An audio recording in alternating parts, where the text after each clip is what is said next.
Hello friends, welcome to back MC study CSS platform.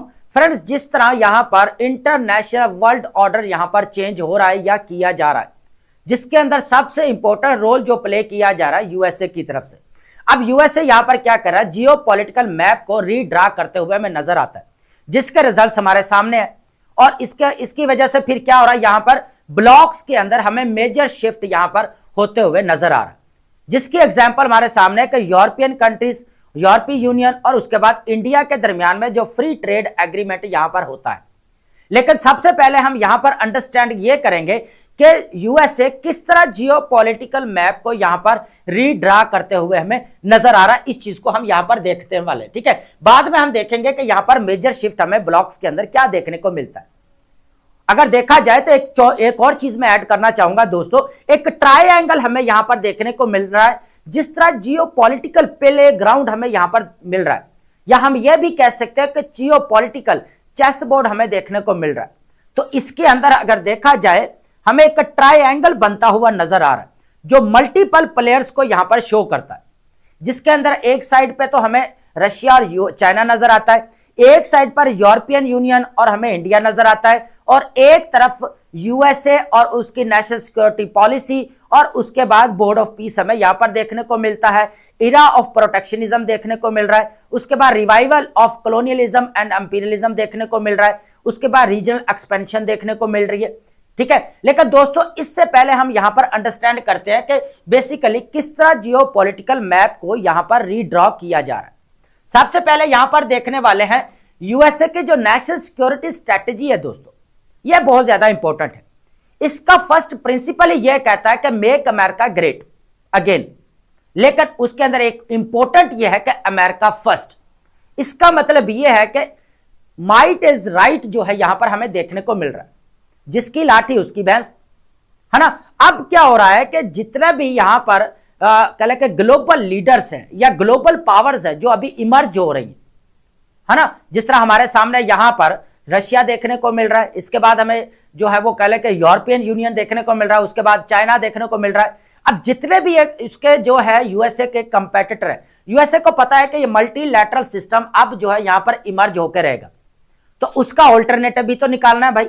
अब alternative हमें क्या निकल रहा है, देखने को मिल रहा है कि अमेरिका फर्स्ट, ये पॉलिसी है भाई, अमेरिका फर्स्ट होना चाहिए, ठीक है। उसके बाद हमें यहां पर यह देखने को मिल रहा है, अब अमेरिका फर्स्ट अगर देखा जाए तो फिर यहां पर हमें क्या रीजनल एक्सपेंशन देखने को मिल रही है ना, जो मल्टीलैटरल सिस्टम को तो चैलेंज करना ही था। तो फिर इन्होंने क्या किया कि यहां पर अपने रीजनल एक्सपेंशन की बात की, और यहां पर यह कहा गया कि यहां पर अमेरिका को नेशनल सिक्योरिटी थ्रेट है, इसीलिए जो है वो अमेरिका जो है अपने नेशनल सिक्योरिटी स्ट्रेटेजी जो है उसके अकॉर्डिंग अगर देखा जाए तो प्रोटेक्ट करना चाहती है यहां पर नेशनल सिक्योरिटी को। तो फिर क्या हुआ कि यहां पर वेनेजुला के ऊपर यहां पर जो है वो कंट्रोल लिया गया। जिस तरह यहां पर सोशलिज्म हमें देखने को मिल रहा है, उसको यहां पर जो है वो एरेडिकेट करने की जो है कोशिश की गई, और निकोलस मदुरो को अरेस्ट किया गया यहां पर।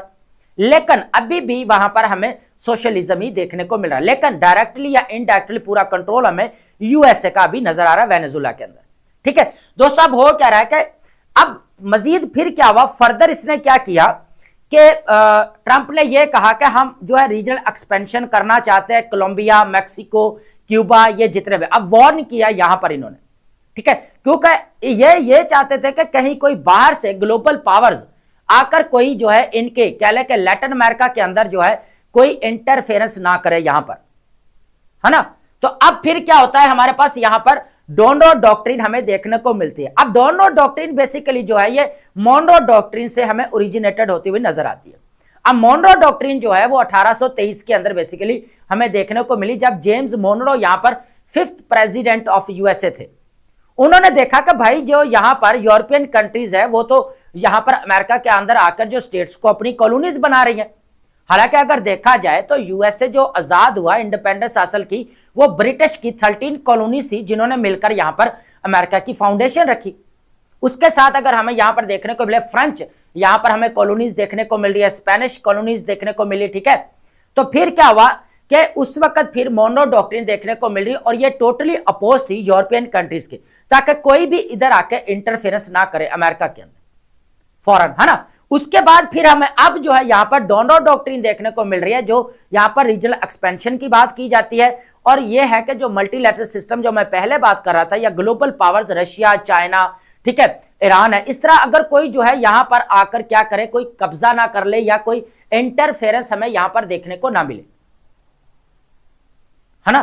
तो अब क्या हो रहा है कि ईरान क्यों बोला है, ईरान बेसिकली उसका कंपेटिटर है, उसका जो है वो कह लें कि उसके साथ वॉर लगी हुई, उसका कॉन्फ्लिक्ट चल रहा है उसका, ठीक है। अब क्योंकि ईरान को वो अपना कंपेटिटर समझता है ना। अब हो क्या रहा है कि जो यूएसए वो चाह रहा है कि बेसिकली पूरा जो कह लें कि उसका रीजनल लेवल के ऊपर एक डोमिनेंस पावर हो, ठीक है, उसकी हेजमनी हो, उसका पूरा कंट्रोल हो, ताकि कोई भी ग्लोबल पावर्स आकर उधर जो है अपना इन्फ्लुएंस क्रिएट ना कर सके, यह चीज है। उसके बाद हमें देखने को मिला यूएस का बोर्ड ऑफ पीस। अब बोर्ड ऑफ पीस जो गजा के अंदर हमें यहां पर वॉर देखने को मिलती है 2023 से हमें देखने को मिल रही है दोस्तों, ठीक है। अब हुआ क्या, यहां पर 2025 के अंदर अक्टूबर के अंदर यहां पर सीज फायर करवाई गई। अब बोर्ड ऑफ पीस को जब यहां पर यूएनओ के अंदर रेजोल्यूशन पास की गई, तो सिर्फ यही था कि गजा के अंदर जो है वो पीस लेकर आना है, रिकंस्ट्रक्शन करनी है, रिहैबिलिटेशन होगी, यहां पर डेवलपमेंट होगी यहां पर बोर्ड ऑफ पीस का, ठीक है। लेकिन दोस्तों अब ये बोर्ड ऑफ पीस जो लॉन्च किया गया है, ये बेसिकली यहां पर वर्ल्ड इकोनॉमिक फोरम की जो अभी 19 to 23 यहां पर जनवरी 2026 यहां पर हमें 2026 स्विट्जरलैंड डिवोस के अंदर हमें मीटिंग नजर आती है, वहां पर इसको लॉन्च किया जाता है, जिसके अंदर 19 कंट्रीज को साइन करते हैं। लेकिन दोस्तों यहां पर इंटरेस्टिंग चीज यह है कि जितने भी यूरोपियन कंट्रीज हैं, हालांकि यह इनविटेशन 60 कंट्रीज को यहां पर भेजा गया था, लेकिन उनमें से यहां पर 19 कंट्रीज ने यहां पर इसको साइन किया, लेकिन यूरोपियन कंट्रीज ने यहां पर इसको साइन नहीं किया। इसको भी हम आगे फर्दर जो है वो ऐड करने वाले हैं कि क्यों नहीं साइन किया इसको। एक और चीज भी है, यहां पर इंडिया ने भी इसको जो है वो कह लें कि बोर्ड ऑफ पीस को साइन नहीं किया। इंडिया की कुछ और कंसर्न्स हमें यहां पर देखने को मिल रहे हैं। जिस तरह ही बोर्ड ऑफ पीस को यहां पर बोला गया कि यह ग्लोबल इश्यू को भी कवर करेगा, तो इंडिया को यहां पर कुछ ना कुछ तो सू मिली कि यहां पर तो फिर कश्मीर इश्यू का भी यहां पर मुद्दा उठाया जाएगा पाकिस्तान की तरफ से। तो फिर क्या हुआ कि यह इनविटेशन हालांकि इंडिया को भी भेजा गया, लेकिन अभी तक जो है उसको साइन यहां पर नहीं किया गया आज की डेट में, ठीक है। अब बात करेंगे, नेक्स्ट हमारे पास है यूएस एंड नेटो के टेंशन हमें यहां पर देखने को मिल रही है। अब यूरोपियन कंट्रीज का कंसर्न यह है कि जहां पे यूएसए के इंटरेस्ट नजर आते हैं, वहां पर नेटो का इस्तेमाल किया जाता है, वहां पर नेटो को जो है वो डिप्लॉय किया जाता है ट्रूप्स को, ठीक है। लेकिन हालांकि जहां पे ट्रूप्स को जो है वो डिप्लॉय किया जाता है, वहां पर यूरोपियन कंट्रीज के भी इंटरेस्ट होते हैं, उनके और ताल्लुकात होते हैं वहां पर। तो अब यह चीज जो है ना, इनके दरमियान में हमें कॉन्फ्लिक्ट यहां पर एस्केलेट होता हुआ नजर आता है। अब जिस तरह हमें यहां पर यूक्रेन और रशिया के मामले में नजर आया, ठीक है। अब बहुत सारी यूरोपियन कंट्रीज ये चाहती थी कि यहां पर डी एस्केलेशन हो यहां पर, ठीक है, डिप्लोमेटिक रिलेशंस हो यहां पर, लेकिन बाल्टिक स्टेट्स और यूएसए चाहता था कि यहां पर जो है वो रशिया के अगेंस्ट यहां पर फाइट की जाने, पूरा डेटरेंस, फुल डेटरेंस जो है वो होनी चाहिए, है ना। तो अब यहां पर हमें जो है वो यूएसए, नेटो और दोनों के दरमियान में हमें यहां पर टेंशन एस्केलेट होते हुए नजर आती। उसके बाद है वेनेजुला वाला कॉन्फ्लिक्ट। अब यह चीज है, अब वेनेजुला का यू नो वेरी वेल कि जिस तरह निकोलस मदुरो को यहां पर उठाया गया, बेसिकली ये था कि जो बाद में बहुत सारी चीजें हमें देखने को मिल रही है कि यहां पर ऑयल के रिजर्व्स हमें बहुत ज्यादा देखने को मिले, जो दोस्तों यहां पर 303 बिलियन बैरल जो है हमें ऑयल रिजर्व देखने को मिले, जो एक लार्जेस्ट है दुनिया के अंदर। चाइना भी इसके ऊपर काफी इन्वेस्ट कर चुका था, रशिया भी काफी इन्वेस्ट कर चुका था, क्योंकि दोस्तों यहां पर वेनेजुला जो स्टेट है ये एक सोशलिज्म है, यहां पर पूरा सिस्टम सोशलिज्म है, ठीक है। तो फिर यूएसए को जिस तरह हमें यहां पर जो ऑयल एंड गैस और रेयर अर्थ मिनरल्स को एज ए टूल जियोपॉलिटिक्स के अंदर यूज किया जा रहा है, यू नो वेरी वेल, है ना। इसकी वजह से पूरा वर्ल्ड ऑर्डर यहां पर चेंज हो रहा है, पूरा वर्ल्ड पॉलिटिक्स के अंदर हमें चेंजिंग्स नजर आ रही है। अब रेयर अर्थ मिनरल्स को लेकर यहां पर कंपटीशन हमें देखने को मिल रहा है। उसके बाद ऑयल एंड गैस को, नेचुरल रिसोर्सेज को लेकर जो हमें यहां पर कंपटीशन देखने को मिल रहा है। और यही चीज हमें यहां पर नजर आती है ग्रीनलैंड के अंदर। अब ग्रीनलैंड के अंदर कोई एक जो है यहां पर हमें कह ले के कंसर्न नजर नहीं आता, बल्कि बहुत सारे हैं। यहां पर यूएसए ये कह रहा है कि मेरा नेशनल सिक्योरिटी का मसला है, मैंने ग्रीनलैंड को जो है परचेज करना है, मैं छीन नहीं रहा, है ना, क्योंकि यहां पर मेरी मिलिट्री बेसेस भी हैं सारी, ठीक है। उसके बाद अगर देखा जाए तो आर्किटेक्ट सर्कल के अंदर जो है एक रेस लगी हुई है, कंपटीशन लगा हुआ है, जहां पर रशिया का इन्फ्लुएंस बहुत ज्यादा हमें देखने को मिलता है ना। अब यहां पर यूएसए को यह डर है कि ग्रीनलैंड के ऊपर अगर ये कंट्रोल नहीं करता तो ग्लोबल पावर्स जिस तरह रशिया और चाइना इमर्ज होकर आ रहे हैं, तो ये ग्रीनलैंड के ऊपर कंट्रोल ना कर ले, जिसकी वजह से यहां पर यूएसए की नेशनल सिक्योरिटी को यहां पर थ्रेट है। तो उस थ्रेट को एरेडिकेट करने के लिए वो चाह रहा है कि ग्रीनलैंड के ऊपर जो है मेरा कंट्रोल होना चाहिए। अब और चीजें भी हमें देखने को मिल रही है कि वहां पर ग्रीनलैंड के अंदर नेचुरल रिसोर्सेज बहुत ज्यादा देखने को मिल रहे हैं, रेयर अर्थ मिनरल्स हमें देखने को बहुत ज्यादा मिल रहे हैं, जिसकी वजह से जो यूएसए ये चाहता है कि यहां पर कंट्रोल हो ग्रीनलैंड के अंदर। अब आपको पता है कि दुनिया के अंदर जो 8 सीज फायर करवाई गई ट्रंप के द्वारा, है ना, अब बहुत जगह पे इसको जो है as a Nobel peace prize के लिए भी जो रिकमेंड किया गया, अजरबैजान आर्मेनिया में भी इसने रिकमेंड किया यहां पर। लेकिन जहां पर सीज फायर करवाई गई वहां पर यूएसए के रेयर अर्थ मिनरल्स हमें डील्स नजर आती है। फॉर एग्जांपल यहां पर पीआरसी के और यहां पर रिवांडा के दरमियान में, है ना, कोंगो और रिवांडा के दरमियान में हमें जो कॉन्फ्लिक्ट दोस्तों देखने को मिला, तो कोंगो के अंदर क्या हुआ कि वहां पर यूएसए और कोंगो के दरमियान में हमें यहां पर रेयर अर्थ मिनरल्स की यहां पर डील होती हुई नजर आई। ठीक है, ये चीज है। तो अब वेनेजुएला वाला तो ये केस है। उसके बाद क्या हुआ था, टैरिफ वॉर। अब टैरिफ जो है अभी जो है वो ट्रंप ने स्टार्ट नहीं किया। ट्रंप जब 2016 के अंदर आते हैं तो उस वक्त से हमें 2018 के अंदर ट्रेड वॉर देखने को मिलती है यहां पर चाइना और यूएसए के दरमियान। यहां पर फिर एक दूसरे के ऊपर दोस्तों बहुत ज्यादा टैरिफ लगाए जाते हैं। यूएसए भी अगर बोला जाए तो 125% तक यहां पर हमें ऑलमोस्ट टैरिफ देखने को मिल रहे होते हैं। चाइना भी जो है इसके जो है वो कह ले के अगेंस्ट बहुत ज्यादा यहां पर टैरिफ लगा रहे, एक दूसरे के यहां पर अगेंस्ट हमें टैरिफ नजर आए। फिर क्या होता है दोस्तों, अब जो है ट्रंप की सेकंड टर्म चल रही, तो टर्म आते ही यहां पर हमें 2025 के अंदर 2025 के अंदर हमें यहां पर टैरिफ वॉर फिर जो है देखने को मिली। अब टैरिफ वॉर में क्या हुआ कि इंडिया को 25% से बढ़ाकर 50% किया गया। उसके पीछे रीजन क्या थी कि इंडिया बेसिकली अपनी पॉलिसी को चेंज करते हुए उसने रशिया से अपना सस्ता ऑयल परचेज किया। हालांकि जो है यूएसए रशिया के ऊपर सैंक्शंस लगा चुका है, यूरोपीय यूनियन भी लगा चुका था, लेकिन इंडिया क्या कर रहा है, उसको बाईपास करते हुए क्या करता है, रशिया से ऑयल परचेज करता है, जिसकी वजह से उसको यहां पर टैरिफ का सामना करना पड़ता है। 25% से बढ़ाकर 50% कर दिया जाता है वॉशिंगटन की तरफ से, है ना। अब इंटरेस्टिंग चीज है ना, अब हो क्या रहा है कि फिर क्या हुआ कि जो ये टैरिफ वॉर यहां तक ही नहीं रहे, फिर क्या हुआ कि जब रीजनल एक्सपेंशन की बात की गई वेनेजुएला के बाद यहां पर, तो बाकी स्टेट्स को भी ये बोला गया कि अगर वो यहां पर कंट्रोल नहीं करने देते या जो भी मामलात है तो उनको यहां पर फिर जो है टैरिफ का सामना करना पड़ेगा। फिर ग्रीनलैंड के पास हमारे पास सबसे बड़ी एग्जांपल है, जिस तरह 8 कंट्रीज को यहां पर वार्न किया गया, 10 to 25% जो है यहां पर टैरिफ बढ़ाए जाने की बात की गई यहां पर ट्रंप की तरफ से, अगर ग्रीनलैंड परचेज ना करने दिया गया तो। ठीक है दोस्तों, फिर क्या हुआ कि अब टैरिफ वॉर ही में ये वो रीजंस है जिसकी वजह से हमें ब्लॉक्स के अंदर एक मेजर शिफ्ट देखने को मिल रहा है।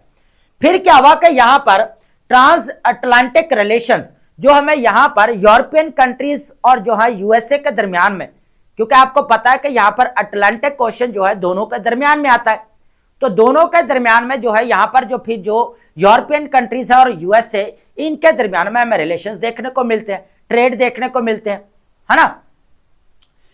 अब हो क्या रहा है, अब ये वो रीजंस हैं जिसकी वजह से हमें ये लग रहा है जो भी है यहां पर जो डेवलपमेंट्स हो रही है कि ये इस तरह है कि जिस तरह जियोपॉलिटिकल मैप जो है दोबारा रीड्रा किया जा रहा था। ठीक है, और उसके रिजल्ट हमारे सामने क्या है, मेजर शिफ्ट क्या हुआ कि यूरोपीय यूनियन ने क्या किया कि जब टैरिफ वॉर देखा, नेटो का इनका कॉन्फ्लिक्ट यहां पर स्टार्ट हुआ, रीजनल लेवल के ऊपर एक्सपेंशन देखने को मिली, डोनरो डॉक्ट्रिन देखने को मिली, बोर्ड ऑफ पीस यहां पर देखने को मिल रहा है। अब बोर्ड ऑफ पीस यहां पर ये यूरोपियन यूनियन ये कह रहे हैं, अकॉर्डिंग टू यूरोपियन यूनियन, कि बोर्ड ऑफ पीस जो है एक यूनिलैटरलिज्म जो है यहां पर बढ़ावा है उसका, ठीक है, उसकी डेवलपमेंट है, तो हम इसको सपोर्ट नहीं करते। तो इसके अंदर जो 8 कंट्रीज जिसके ऊपर टैरिफ लगाने का वार्न किया था यूएसए ने, वो उन्होंने बेसिकली बोर्ड ऑफ पीस को यहां पर साइन नहीं किया, है ना। अब Canadian prime minister mark Carney जो है वो यहां पर क्लैरिटी के साथ कहते हैं कि यहां पर हमें स्ट्रेटेजिक ऑटोनॉमी चाहिए।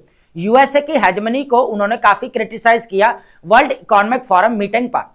अभी जो रिसेंटली यहां पर मीटिंग हमें स्विट्जरलैंड के अंदर देखने को मिली, वर्ल्ड इकोनॉमिक फोरम मीटिंग, ठीक है, यह चीज है। अब यूरोपियन कंट्रीज ने क्या किया, यहां पर जितने भी अब इंडिया के साथ जो 20 सालों से निगोशिएशंस चल रहे हैं दोस्तों, क्या किया कि एकदम से जब उसको पता चला ना कि अब जो है यूएसए अपने एहसानों का बदला मांगेगा, तो उन्होंने क्या किया, एकदम से अपना शिफ्ट लिया और यहां पर इंडिया से आकर जो है मदर ऑफ ऑल डील्स यहां पर साइन होते हुए हमें नजर आती है। इंटरेस्टिंग चीज है ना। अब क्या हुआ कि जो कभी यूएसए इंडिया को एज ए काउंटर बैलेंस के लिए रखता था चाइना के, अब यह लग रहा है, यह कहा जा रहा है कि यूरोपीय यूनियन इंडिया को एज ए काउंटर बैलेंस रखेगा यूएसए के, क्योंकि खुद तो यूएसए से जो है वो लड़ेगा नहीं कभी। उसको पता है कि मिलिट्री पावर यूएसए की नाटो के अंदर सबसे ज्यादा उसकी है, इन्वेस्टमेंट उसकी है ना। तो अब क्या हुआ कि यूरोपियन कंट्रीज भी पनाह मांग रहे हैं कि वो ये कह रहे हैं कि हमें भी यहां पर स्ट्रेटेजिक ऑटोनॉमी चाहिए, जिसकी वजह से फिर उनको पता है कि अब चाइना की तरफ वो जा नहीं सकते थे, क्योंकि उनको पता है कि चाइना तो कंपेटिटर है, चाइना के ऊपर तो हम सैंक्शंस लगाकर बैठे हुए, चाइना तो हमारा कंपेटिटर है ना। तो फिर क्या हुआ कि उन्होंने समझा कि ये इंडिया हमारे पास सेफ जो जोन है, तो हम इंडिया की तरफ यहां पर शिफ्ट करते हैं, क्योंकि एक लार्जेस्ट हमें मार्केट, हमें जबरदस्त मार्केट देखने को मिलती है ना, जिसके अंदर कभी यहां पर यूएसए का इंफ्लुएंस देखने को मिल रहा था। तो यह चीजें यहां पर हमें देखने को मिल रही है। अब अगर यहां पर बात की जाए, इंडिया ने बोपी को क्यों नहीं साइन किया, अब यह कंसर्न यह कहा जा रहा है कि अगर मैंने जैसे पहले भी बताया कि यहां पर ग्लोबल जब इश्यूज की बात है कि ग्लोबल इश्यूज को यहां पर कवर किया जाएगा, उसके अंदर आपका कश्मीर इश्यू भी आएगा, तो उसके अंदर पाकिस्तान इस मुद्दे को हाईलाइट करेगा। तो इंडिया ने क्या किया कि अभी चुप साध लिया, इसके ऊपर के जो है अभी टेबल के ऊपर पड़ा है, इसका कोई जवाब यहां पर नहीं दिया, है ना। तो अब देखें फॉरेन पॉलिसी किस तरह यहां पर चेंज होती है, किस तरह हमें वर्ल्ड पॉलिटिक्स के अंदर एक चेंज नजर आ रहा है और ब्लॉक्स के अंदर हमें शिफ्ट नजर आ रहा है। एक तरफ तो हमें चाइना और रशिया नजर आते हैं, एक तरफ हमें यूरोपीय यूनियन और इंडिया नजर आ रहा है, और एक तरफ हमें जो है वो कह ले कि यूएसए नजर आ रहा है, बोर्ड ऑफ पीस नजर आ रहा है, उसका नेशनल सिक्योरिटी स्ट्रेटेजी पॉलिसी नजर आ रही है, डोनरो डॉक्ट्रिन देखने को हमें मिल रही है, यहां पर new era of protectionism, revival of colonialism, imperialism देखने को मिल रहा है। तो ये इस तरह जो है यहां पर जियोपॉलिटिकल मैप को जो हम बात कर रहे थे पहले कि रीड्रा किया जा रहा है यहां पर यूएसए की तरफ से, तो उसके रिजल्ट्स हमारे सामने आज, है ना। तो आज जितने भी यूरोपियन कंट्रीज है ना, यहां पर हमें देखने को मिल रहे हैं, Germany, France, UK, care Starmer तो यहां पर कह ले के ट्रंप को यहां पर स्ट्रेट फॉरवर्ड उन्होंने कहा कि यहां पर ये तो ब्लैकमेलिंग है कि यहां पर ट्रंप जो है ग्रीनलैंड के ऊपर जो है वो कब्जा या इसको जो है वो कह ले के परचेज नहीं कर सकते। तो ये according to Keir Starmer, prime minister of UK, ठीक है। अब वो ये बात करते हैं यहां पर हमें नजर आती है, ठीक है। तो ये था एक कंप्लीट एनालिसिस। आई होप आपने अंडरस्टैंड किया होगा and thank you so much.